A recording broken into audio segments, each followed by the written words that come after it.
चलिए जी, क्लास 8 पिछला चैप्टर हम लोग समाप्त कर लिए थे।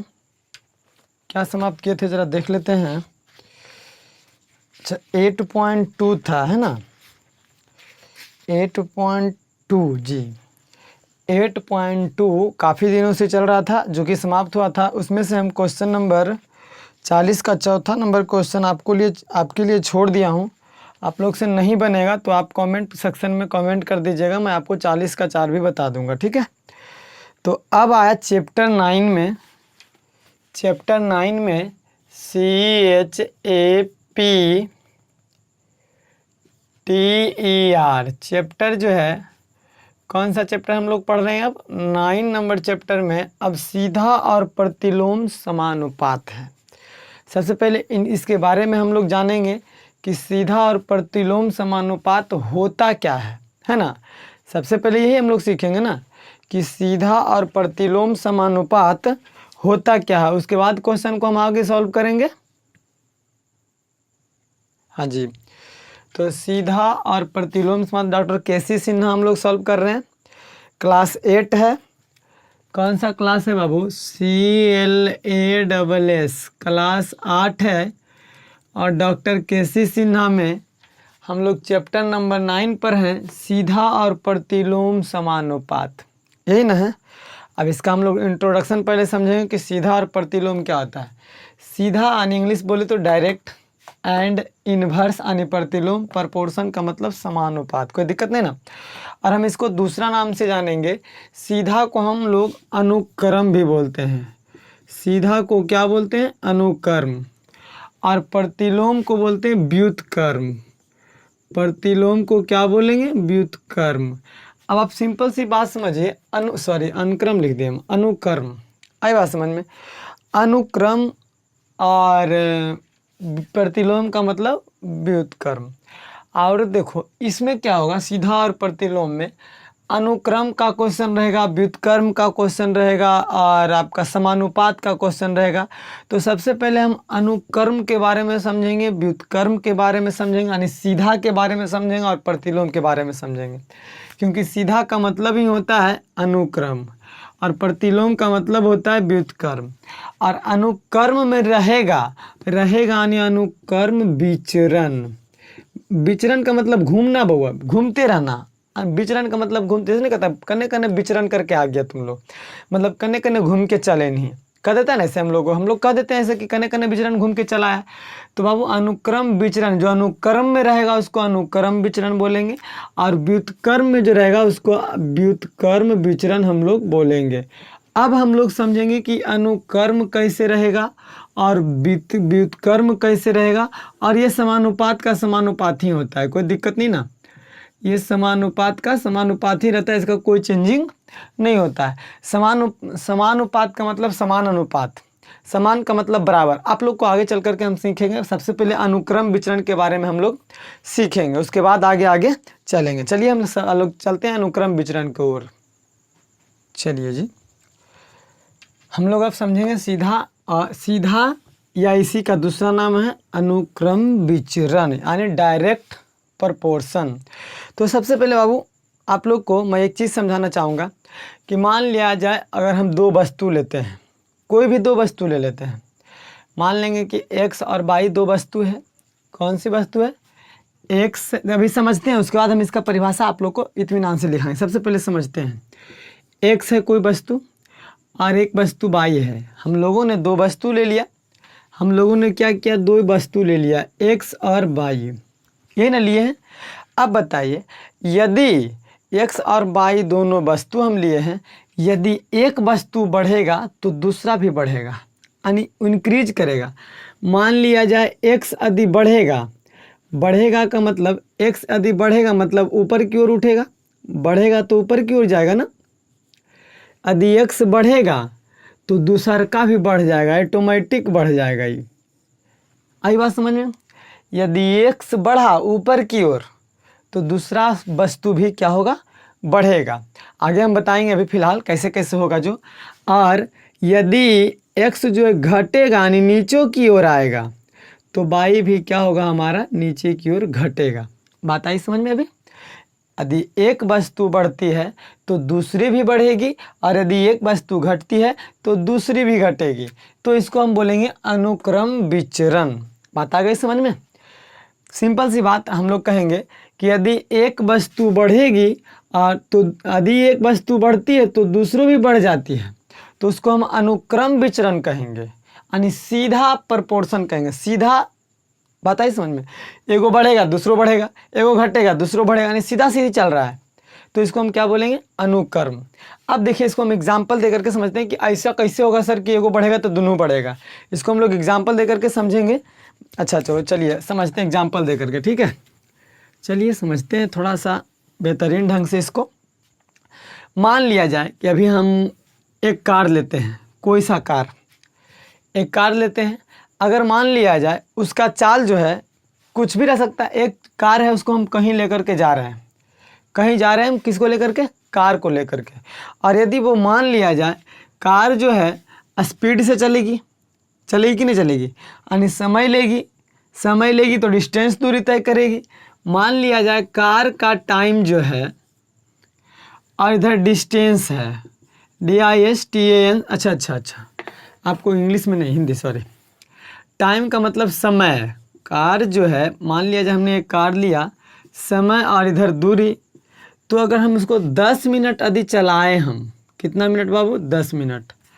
तो जाहिर सी बात है, समय यदि 10 मिनट लिया तो मान लेते हैं 1 किलोमीटर की दूरी तय किया। कितना किलोमीटर? 1 किलोमीटर। 10 मिनट हम चल रहे हैं, लगातार कार को चला रहे हैं, चल रहा है मेरा कार, ऐसे ही चलता है ना।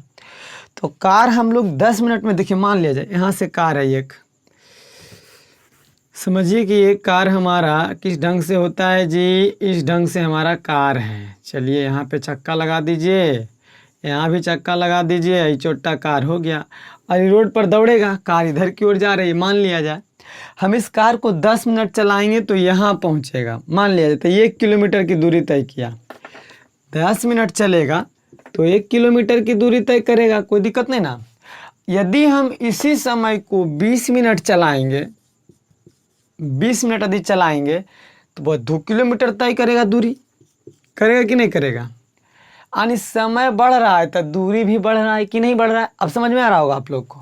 अगर मान लिया जाए हम इसी कार को 30 मिनट चलाएंगे लगातार, तो वो 3 किलोमीटर की दूरी तय कर लेगा।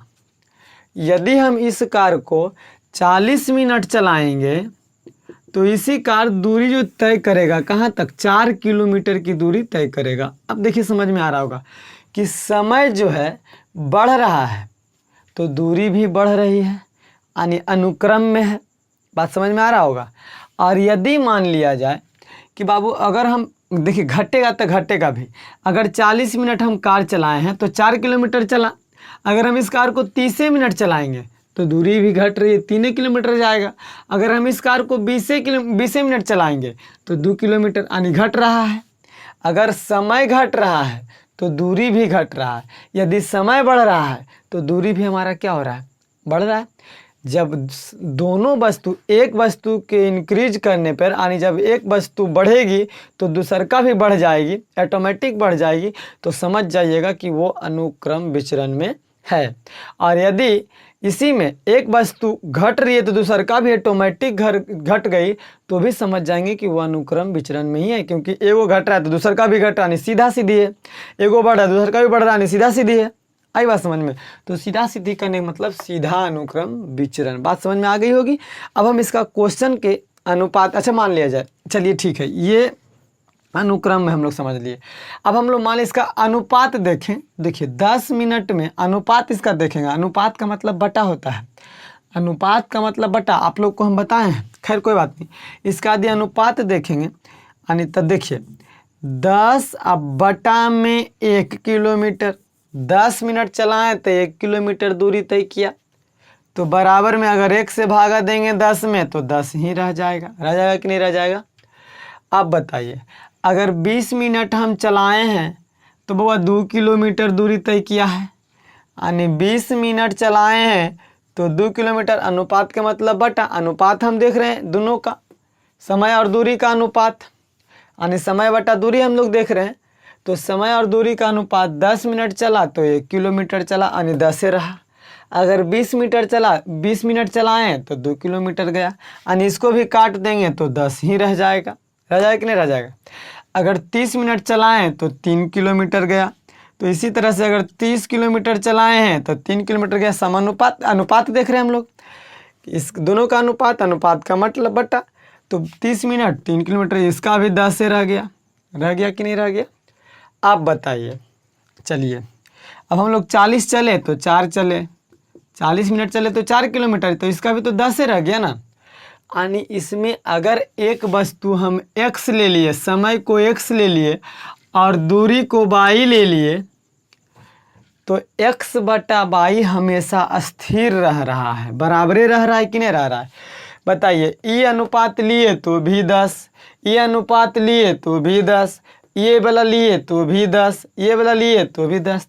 यानी हम कह सकते हैं कि 10/1 लीजिए चाहे 20/2 लीजिए, दोनों क्या रहेगा, बराबर रहेगा। बात समझ में आई कि नहीं आई। यानी हम कह सकते हैं, सिंपल सी बात, कहने का मतलब क्या हुआ अब समझेंगे गौर से, ठीक है। अब हम लोग समझेंगे कैसे, एकदम इत्मीनान से समझेंगे। यानी जब एक वस्तु बढ़ रही तो दूसरी भी बढ़ेगी, तो इसका अनुपात है, इसका अनुपात, यानी अनुपात का मतलब बटा। सिंपल सी बात, एकदम एक चीज़ ध्यान में रखेंगे, अगर एक वस्तु बढ़ रही है दूसरी भी बढ़ रही है तो इसका अनुपात स्थिर रहता, यानी बराबर रहता है। अनुपात क्या रहता है उसका, बराबर। यानी 10 मिनट गाड़ी चलाएं तो 1 किलोमीटर गया, यानी बराबर 10 से। अगर 20 मिनट गाड़ी चलाएं हैं तो 2 किलोमीटर गया, यानी 10 से। अगर 30 मिनट चलाएं तो 3 किलोमीटर गया, 10 से। इसी तरह से, यानी ये बराबर रहता है। सबका वैल्यू, इसका भी सबका 10 से आ रहा है ना। तो वो समय यदि x है और दूरी y है, तो x बटा y बराबर के का मतलब कांस्टेंट, यानी स्थिर रहेगा, ये बराबर रहेगा। के का मतलब कांस्टेंट, ये जो रहेगा कांस्टेंट रहेगा, यानी हर जगह एक ही चीज़ आएगा। देखिए ना, हर जगह एक ही चीज़ आ रहा है कि नहीं आ रहा है। यानी x बटा y हमेशा स्थिर रहेगा। के का मतलब क्या रहेगा, स्थिर रहेगा। किसी को भी हम लिख सकते हैं, दोनों बराबर। आगे चल करके हम क्वेश्चन में भी समझाते हैं, आप लोगों को इत्मीनान से समझ जाइएगा। देखिएगा अभी समझ में आया कि नहीं आया, कि यदि एक वस्तु बढ़ेगा तो दूसरी बढ़ेगी, एक वस्तु बढ़ेगा दूसरी बढ़ेगी, एक वस्तु घटेगा दूसरी घटेगी, तो अनुक्रम में रहेगा। और अनुक्रम में अनुपात यानी बटा में बराबर होता है। चाहे इसका बटा ले लीजिए, चाहे इसका बटा ले लीजिए, चाहे इसका, सबका क्या आएगा, बराबर आएगा। सबके पास 10 रुपया रहेगा। आ गई बात समझ में, इतना समझ में आया होगा ना। चलिए अब हम क्वेश्चन में समझेंगे, क्वेश्चन से हम लोग समझेंगे, इत्मीनान से समझ में आ जाएगा। यानी कहने का मतलब मेरा क्या हुआ कि एक अनुक्रम में रहेगा तो x बटा y बराबर के रहेगा, कोई दिक्कत नहीं ना। अनुक्रम में रहेगा तो x बटा y बराबर के रहेगा। यहाँ पे हम लोग डायरेक्ट ऐसे लिख सकते हैं कि यदि क्वेश्चन अनुक्रम में रहेगा तो हम लोग समझ जाएंगे कि अनुपात यानी x बटा y, यानी पहला वस्तु और दूसरा वस्तु का अनुपात हमेशा क्या रहेगा, के रहेगा, यानी स्थिर रहेगा, वो बराबर ही रहेगा। ये दोनों कौनों ले लीजिए, देखिए ना, 10/1 बराबर 10 है, ई बटा भी लीजिए 10 है, यानी सब तो बराबर है ना।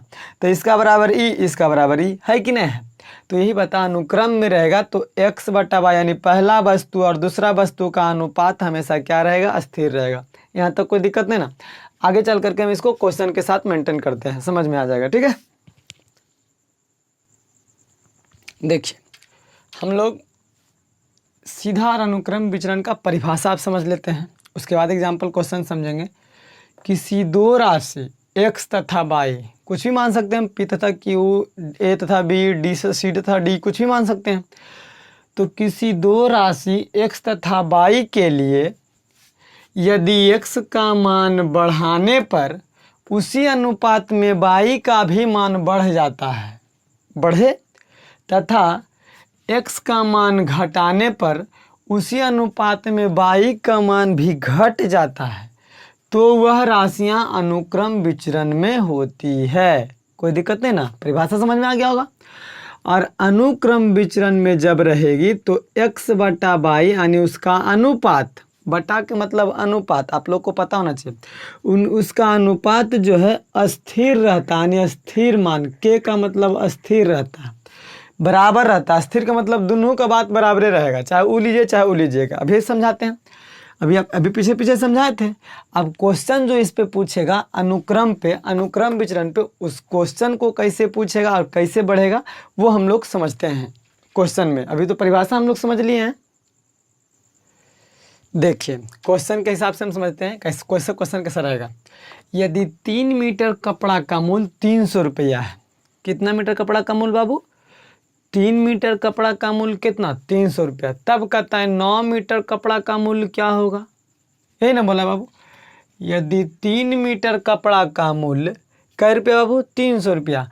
और यहाँ पे दो वस्तु कौन कौन है? कपड़ा है और एक किसी का मूल्य है। दो वस्तु है कि नहीं है? बताइए। कपड़ा को हम मान लेते हैं x और मूल्य को मान लेते हैं y। x बटा y होगा तब ना। तो कपड़ा ऐसे, कपड़ा बाबू 3 मीटर जब हम कपड़ा खरीदते हैं तो 300 रुपया लग रहा है, लग रहा है ना। और यदि 9 मीटर कपड़ा खरीदेंगे तब कितना रुपया लगेगा? यही ना बोला बाबू।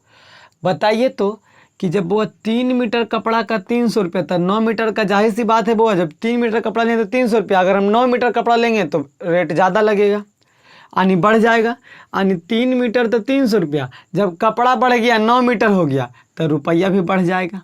बढ़ जाएगा कि नहीं बढ़ जाएगा? यानी कपड़ा बढ़ा तो रुपया ऑटोमेटिक बढ़ गया उसी अनुपात में। अब जब बढ़ गया बाबू तो ये सीधा हो गया, यानी अनुक्रम सीधा सीधी, एगो बढ़ा दूसरा को बढ़ गया।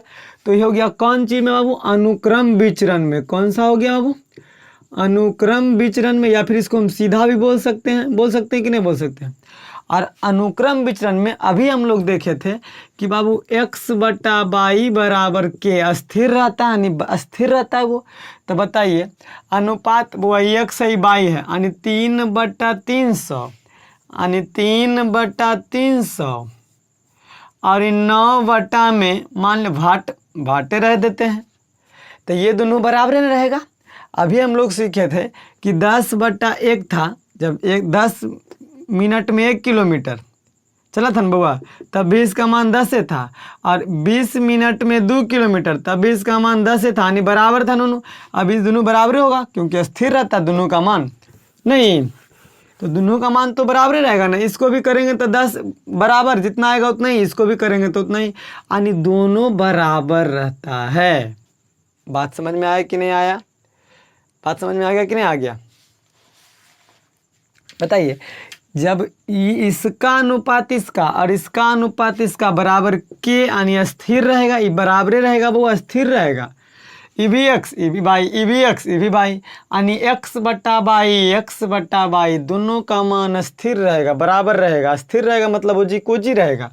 तो बताइए 3/300 कपड़ा अनुपात मूल, यानी x बटा वाई, x 3 तब वाई 300 और x 9 तब वाई नहीं पता भाट। तो ये दोनों बराबर ना होगा क्योंकि बराबर का मतलब ये स्थिर है, के स्थिर है तो दोनों बराबर। अब हम लोग सॉल्यूशन करना आसान हो गया। बराबर रहता है बीच में तो तिरछा तिरछी गुना हम लोग जानते हैं, यानी भाट अगुना में 3 बराबर 300 अगुना में 9 है बबुआ, हाँ 9 है। चलिए जी, तो इधर 3, अच्छा भाट गुना 3 करेंगे, भाट गुना में 3 बराबर नोतिया 2700 होगा ना, होगा कि नहीं होगा? चलिए अब बताइए इधर 3 गुना में इधर जाएगा भागा, यानी भाट बराबर 2700 अब बटा में 3 कट जाएगा 900 बार में, यानी भाट का मान कितना गया वो 900, यानी 9 मीटर कपड़ा का दाम कितना हो जाएगा बाबू? 900 रुपया होगा कि ना होगा जी? देखिए ना 3 तिया 9, यानी भाट बराबर 900 आ गया। तो 3 मीटर कपड़ा का दाम कितना आ गया? 900। अतः हम कह सकते हैं कि 3 मीटर कपड़ा का दाम 300 रुपया था, 9 मीटर कपड़ा का दाम 900 रुपया। इसको हम एक एक नियम से भी बना सकते थे, लेकिन यहाँ हम लोग को पढ़ना था सीधा और प्रतिलोम समानुपात में। इसी तरह से बनाएंगे हम लोग। यदि कपड़ा बढ़ेगा तो अनुपात क्या रहेगा? बराबर रहेगा। x बटा वाई का बराबर मान रहेगा स्थिर। इसको सोल्यूशन कर देंगे। बात आई समझ में कि नहीं आई।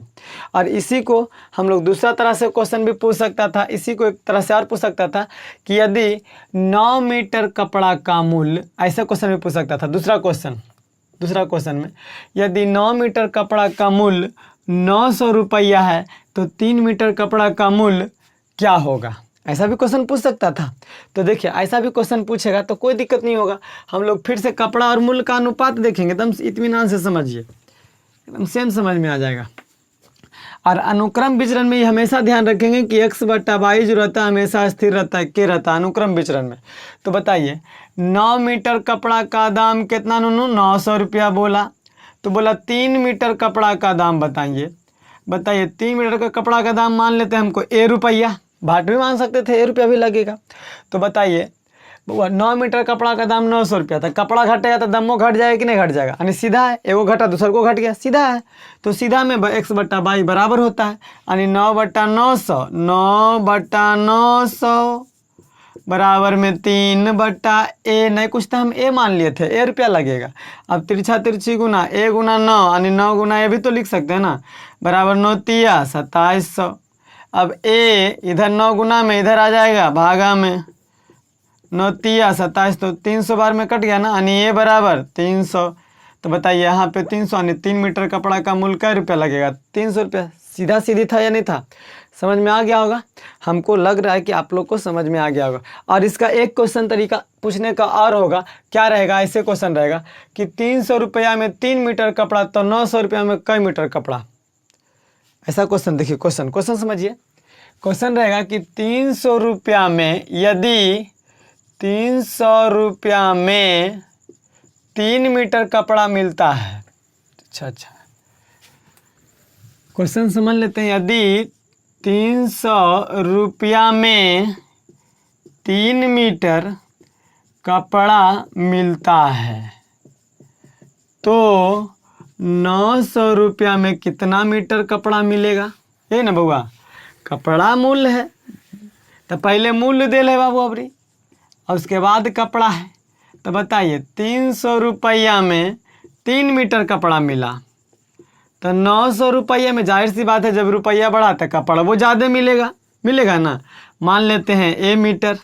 तो बताइए x/y तो बराबर रहेगा कि नहीं रहेगा, सेम चीज़ रहेगा ना।